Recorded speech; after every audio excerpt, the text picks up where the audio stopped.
بسم اللہ الرحمن الرحیم۔ ذکر الصحابہ رضی اللہ تعالی عنہ۔ ذکر حضرت سعید بن عامر رضی اللہ تعالی عنہ۔ حمص کے فقیروں اور محتاجوں کی فہرست تیار کی جائے تاکہ ان کے گزر اوقات کا انتظام کیا جائے۔ یہ حکم حضرت عمر بن خطاب رضی اللہ تعالی عنہ نے دیا تھا۔ آپ اس وقت مسلمانوں کے خلیفہ تھے اور شام کے دورے پر تشریف لائے تھے۔ غریبوں اور محتاجوں کی فہرست تیار کرنے کے لیے آپ رضی اللہ تعالیٰ عنہ کے سامنے پیش کی گئی۔ سب سے اوپر حضرت سعید بن عامر رضی اللہ تعالیٰ عنہ کا نام لکھا ہوا تھا۔ حضرت عمر نے چونک کر پوچھا، یہ سعید بن عامر کون ہے؟ لوگوں نے کہا، یہ ہمارے گورنر ہیں، آپ ہی نے تو انہیں حمص کا گورنر مقرر کیا ہے۔ اس پر حضرت عمر نے فرمایا، گورنر کا نام غریبوں اور مسکینوں میں لکھ دیا، انہیں جو تنخواہ ملتی ہے اس کا کیا کرتے ہیں؟ لوگوں نے جواب دیا کہ جو کچھ انہیں ملتا ہے وہ دوسروں پہ خرچ کر دیتے ہیں۔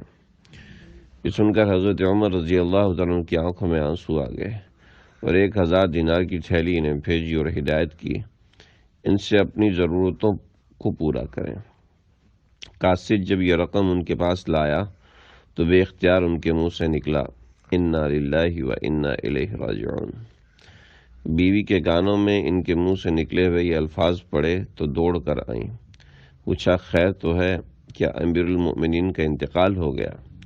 جواب میں حضرت سعید بن عامر نے فرمایا کہ نہیں، اس سے بھی بڑا واقعہ ہو گیا۔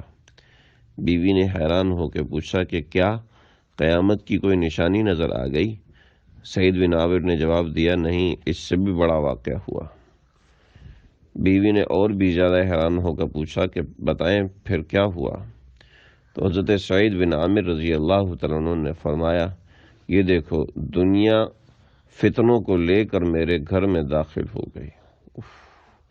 اس پر بیوی نے کہا، اس میں پریشان ہونے کی کیا ضرورت ہے؟ ان فتنوں سے بچنے کی تدبیر سوچ لیں۔ انہوں نے ساری رقم ایک تھیلی میں ڈالی اور نماز کے لیے کھڑے ہو گئے۔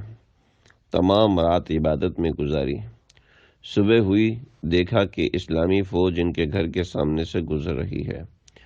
انہوں نے فوراً وہ دینار اس تھیلے میں سے نکالے اور دروازے پہ کھڑے تمام کے تمام مجاہدین کو تقسیم کر دیا۔ ایک اور موقع پر امیر المؤمنین حضرت عمر فاروق رضی اللہ تعالیٰ عنہ نے 1000 دینار ان کے پاس بھیجے اور ہدایت فرمائی کہ ان کو اپنے ذاتی خرچ میں لاؤ۔ حضرت سعید بن عامر رضی اللہ تعالیٰ عنہ کی بیوی نے ان سے کہا، ہمارے پاس کوئی خادم نہیں، کیوں نہ ہم اس رقم سے کوئی خادم خرید لیں؟ بیوی کی بات سن کر حضرت سعید بن عامر رضی اللہ تعالیٰ عنہ نے فرمایا، کیا اس سے یہ بہتر نہیں کہ یہ رقم ہم ان لوگوں میں تقسیم کر دیں جو ہم سے زیادہ محتاج ہیں؟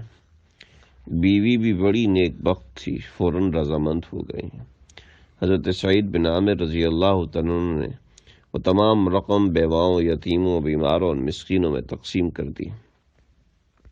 ایک مرتبہ حمص کے لوگوں نے حضرت فاروق اعظم کی خدمت میں حضرت سعید بن عامر رضی اللہ تعالیٰ عنہ کے خلاف کچھ شکایتیں پیش کی۔ ان کی تفصیل یہ ہے: نمبر 1، جب تک کافی دن نہیں نکل آتا سعید گھر سے باہر نہیں نکلتے۔ نمبر 2، رات کو کوئی آواز دیتا ہے تو یہ جواب نہیں دیتے۔ نمبر 3، وقتاً فوقتاً انہیں جنون کے دورے پڑتے ہیں۔ نمبر 4، مہینے میں 1 دن گھر کے اندر رہتے ہیں، باہر نہیں نکلتے۔ حضرت عمر رضی اللہ تعالیٰ عنہ تک یہ شکایتیں پہنچی تو انہیں مدینہ طلب کیا۔ حضرت سعید بن عامر رضی اللہ تعالیٰ عنہ نے اس شام سے مدینہ پہنچے کہ لباس میں پیوند لگے ہوئے تھے، ایک ہاتھ میں لاٹھی تھی، دوسرے میں کھانے کا ایک پیالہ تھا۔ حضرت عمر نے یہ دیکھ کر پوچھا، تمہارے پاس بس یہی سامان ہے؟ انہوں نے عرض کیا کہ اس سے زیادہ کی مجھے ضرورت نہیں ہے۔ حضرت عمر بہت متاثر ہوئے اور دل میں دعا مانگی کہ الہی، سعید کے بارے میں میرا نیک گمان غلط ثابت نہ کرنا۔ پھر ان سے حمص کے لوگوں کو شکایات کا ذکر کیا اور پوچھا، تمہارے پاس ان شکایات کا کیا جواب ہے؟ اس پر حضرت سعید بن عامر نے عرض کیا کہ اے امیر المؤمنین، اللہ کی قسم، ان باتوں کا ذکر کرنا بالکل پسند نہیں کرتا، لیکن جب آپ نے پوچھا ہے تو عرض کرتا ہوں۔ نمبر 1، صبح سویرے اس لیے باہر نہیں جاتا کہ میرے پاس کوئی خادم نہیں، اپنی اہلیہ کے ساتھ مل کر گھر کا سارا کام سر انجام دیتا ہوں، اس کے بعد روٹی پکاتا ہوں، پھر ان لوگوں کی خدمت کے لیے باہر نکلتا ہوں۔ نمبر 2، رات کو اس لیے جواب نہیں دیتا کہ سارا دن اللہ کی مخلوق کی خدمت میں گزر جاتا ہے اور اپنے رب کے حضور میں اطمینان سے حاضر ہونے کا موقع نہیں ملتا، اس لیے رات کا وقت میں نے اللہ کی عبادت کے لیے مقرر کر رکھا ہے۔ نمبر 3، جنون کے دورے کے بارے میں عرض ہے کہ مجھے جنون کی بیماری تو نہیں، لیکن بے ہوشی کے دورے واقعتاً کبھی کبھار مجھے پڑتے ہیں۔ اس کی وجہ یہ ہے کہ جب خبیب بن عدی رضی اللہ تعالیٰ عنہ کو مشرکین نے پھانسی دی تھی تو میں بھی اس موقع پر موجود تھا۔ مجھے اس وقت مشرکین میں اپنی موجودگی اور حضرت خبیب رضی اللہ تعالیٰ عنہ کی مظلومانہ شہادت کا احساس بعض اوقات بے چین کر دیتا ہے اور میں اللہ کے ڈر سے بے ہوش ہو جاتا ہوں۔ نمبر 4، مہینے میں ایک دن اس لیے باہر نہیں نکلتا کہ میرے پاس کپڑوں کا صرف ایک جوڑا ہے، جب یہ میلا ہو جاتا ہے تو اسی کو دھو کر پہنتا ہوں۔ مہینے میں ایک مرتبہ ضرور اپنے کپڑوں کو دھوتا ہوں، جب سوکھ جاتے ہیں تو ان کو پہن کر نکلتا ہوں۔ اس وقت دن کا بڑا حصہ گزر جاتا ہے، اس لیے لوگوں سے مل نہیں پاتا۔ حضرت سعید بن عامر رضی اللہ تعالیٰ عنہ کے جوابات سن کر حضرت فاروق اعظم کا چہرہ خوشی سے کھل اٹھا۔ انہوں نے فرمایا، سعید، تمہارے بارے میں میرا نیک گمان درست نکلا، اب حمص واپس جاؤ اور اسی طرح اللہ کی مخلوق کی خدمت کرتے رہو۔ حضرت سعید رضی اللہ تعالیٰ عنہ نے یہ سن کر عرض کی کہ اے امیر المؤمنین، اب مجھے اس عہدے سے معاف کیجیے۔ حضرت عمر نے فرمایا، ہرگز نہیں، اللہ کی قسم تمہیں ضرور حمص جانا ہوگا، تم جیسا غمخوار ان لوگوں کو کبھی نہیں ملے گا۔ ان کے مجبور کرنے پر آپ رضی اللہ تعالیٰ عنہ پھر حمص چلے گئے۔ نبی اکرم صلی اللہ علیہ وسلم نے جب اسلام کی دعوت شروع فرمائی تھی، اس وقت حضرت سعید بن عامر رضی اللہ تعالیٰ عنہ 8 سال کے تھے۔ وہ زمانہ ان کے کھیل کود کا تھا، اس لیے اس زمانے میں اسلام کی طرف متوجہ نہ ہو سکے۔ جوان ہوئے تو نبی اکرم صلی اللہ علیہ وسلم مدینہ تشریف لا چکے تھے۔ اللہ نے انہیں اسلام کی توفیق عطا فرمائی۔ غزوہ خیبر سے پہلے مدینہ پہنچ کر اسلام قبول کیا، پھر خیبر، مکہ، حنین، تبوک اور تمام لڑائیوں میں بڑھ چڑھ کے حصہ لیا۔ آپ صلی اللہ علیہ وسلم کی وفات کے بعد تمام وقت عبادت میں صرف کرنے لگے، لیکن جہاد کے شوق نے انہیں بیٹھنے نہ دیا۔ صدیق اکبر رضی اللہ تعالیٰ عنہ کے دور میں شام پر چڑھائی کی گئی تو یہ بھی اس لشکر میں شامل ہوئے۔ جنگ قنسرین میں حضرت خالد بن ولید نے انہیں ایک خاص مہم سونپی۔ ابو بکر صدیق رضی اللہ عنہ کی وفات کے موقع پر مدینہ آئے۔ یرموک کی لڑائی پیش آئی۔ اس جنگ میں رومی اپنی ساری قوت جمع کر کے مسلمانوں کے مقابلے میں آ گئے۔ مسلمانوں کی تعداد رومیوں کے مقابلہ میں بہت کم تھی، اس لیے سپاہ سالار حضرت ابو عبیدہ بن جراح نے دارالخلافہ سے مدد طلب کی۔ ان کا پیغام ملتے ہی حضرت عمر نے سعید بن عامر کو بلا بھیجا۔ انہیں 1000 سوار دے کر یرموک کے محاذ پر روانہ فرما دیا۔ حضرت ابو عبیدہ بن جراح کو کہلا بھیجا کہ کمک روانہ کر دی ہے۔ 1000 جانبازوں کے ساتھ بہت بروقت پہنچے۔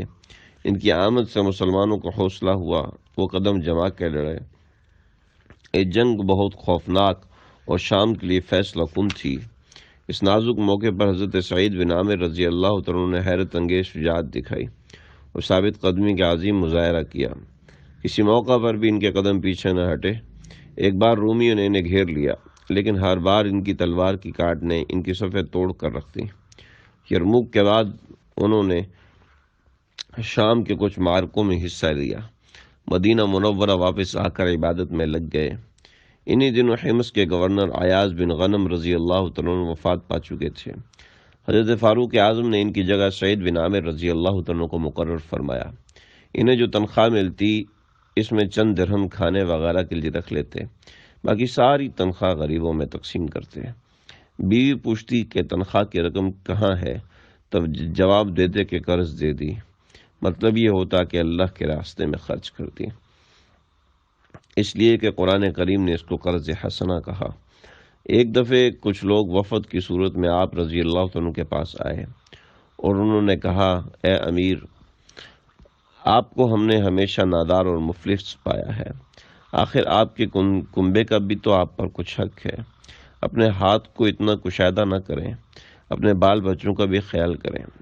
حضرت سعید نے جواب دیا، یہ میرے بس کی بات نہیں، مجھے تو فقر ہی پسند ہے، کیونکہ میں نے نبی اکرم صلی اللہ علیہ وسلم سے سنا ہے کہ فقراء مالداروں سے کئی سال پہلے جنت میں داخل ہوں گے۔ واقعتاً حضرت سعید بن عامر ایسے ہی گورنر تھے، ایک عام آدمی میں اور ان میں کوئی فرق نہیں تھا۔ آپ رضی اللہ عنہ نے حضرت عمر فاروق کے دور میں 19 ہجری یا 21 ہجری میں وفات پائی۔ اس وقت ان کی عمر 40 برس تھی۔ اللہ ان سے راضی ہو جائے۔